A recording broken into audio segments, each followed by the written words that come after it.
Welcome back to Maria. I'm your host, Maria Cardona, and I'm joined by my co-host, Julio Ricardo Varela, and we're thrilled to be able to welcome someone who has been part of the climate change debate for decades. And in fact, I think she has been instrumental in making this movement cool.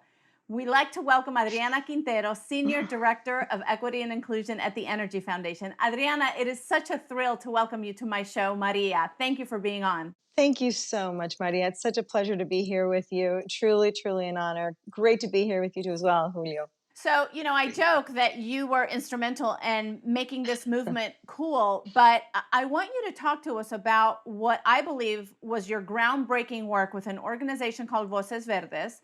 And, in the spirit of disclosure, I worked with you very closely on this organization. Yes. So it's very near and dear to my heart.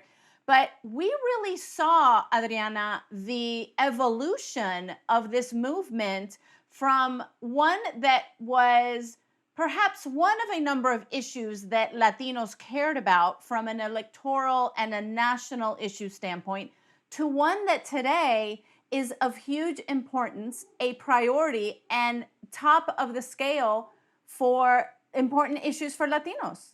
You're absolutely right, Maria. It was really exciting to be at the early stages, so to speak. While a lot of groups had been doing community work, we were really looking at this from a political standpoint of what's possible for our community as Latinos. El ambiente, the environment, right, is really part of us, of our souls, of our lives, and to us, this is why that means that we're incredibly powerful in advocating for change to protect our communities here and abroad. It's interesting when you talk about history because a lot of people know, at least in the Latino community, the history of the immigration reform movement and activism. There's a political history there, but they don't know about this history. And also, while you talk about that history, when you were in it, right? When you were in it, right? And you look back, what were the biggest challenges for you? I think the biggest challenge, without a doubt, was the fact that for years, especially in the US, environmentalism is this concept that you think of somebody who drives a Prius and has like the fleece vest and is going hiking. And for us as Latinos, that's just not it. So making that connection and really communicating the fact that it's everywhere, that it's not even just for us who are close to pollution, but that is an important part of it. Pollution impacts our communities much worse than any other communities. I guess we're neck and neck with the Black community, which again is tragic. But there was a disconnect there with how we thought about what being an environmentalist was. So that was the biggest challenge, and I'm so excited to see that the conversation and the youth movement, especially now around this, has changed. Adriana, one of the things that I think Voces Verdes and the work that you did for so long was instrumental in bringing the issue of climate change front and center is because you brought in business owners, you brought in doctors and nurses who were seeing the effects in their offices of Latinos in climate change, right?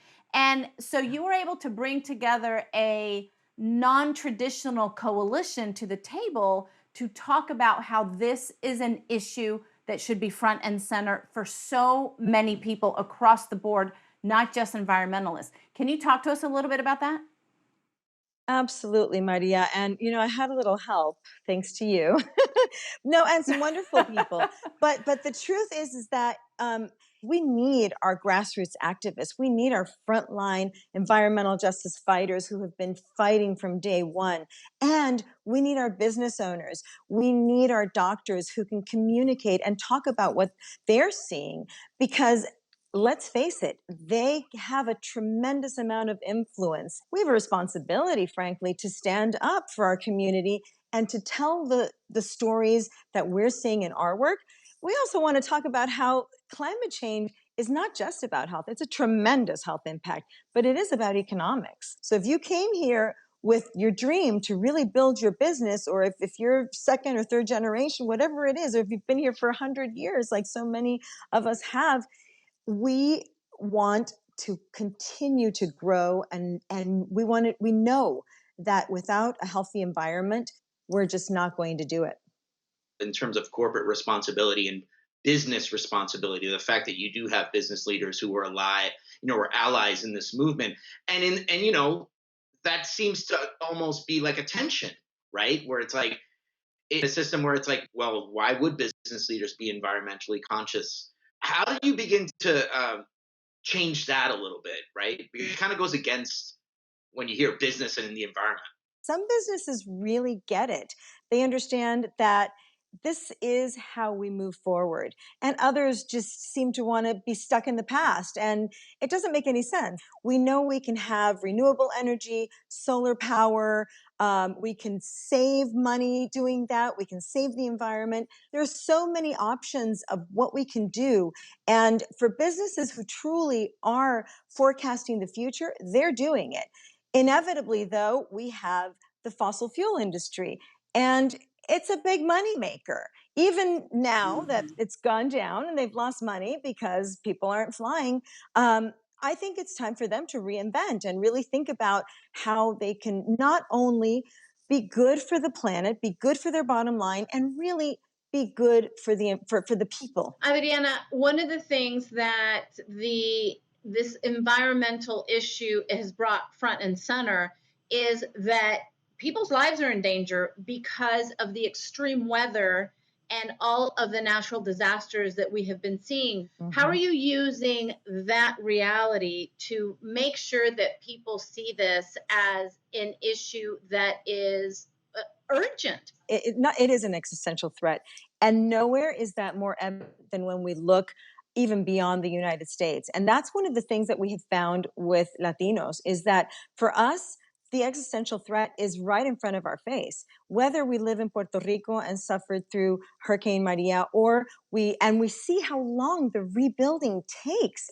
We need to make sure that we are able to communicate to our legislators, which is why Voices was so important and continues to be important for us to bring, again, everyone from our youth leaders to our business leaders from the Latino community to really raise their voices on this issue. So let's all really raise our voices when we vote. Let's think about the importance of a better future for us, for our children, of renewable energy, and towards something that is truly going to benefit us all on many, many fronts, and especially us in the Latino community. Thank you for bringing that to light. Adriana, thank you so much for being on Maria today. Thank you so much, Maria. Thank you, Julio. It's been such a pleasure. Hasta pronto. When we come back, we're going to take a closer look at climate change with marine biologist and director of Sasha Mama, Carlos Segarra. No se me vayan. This is Maria.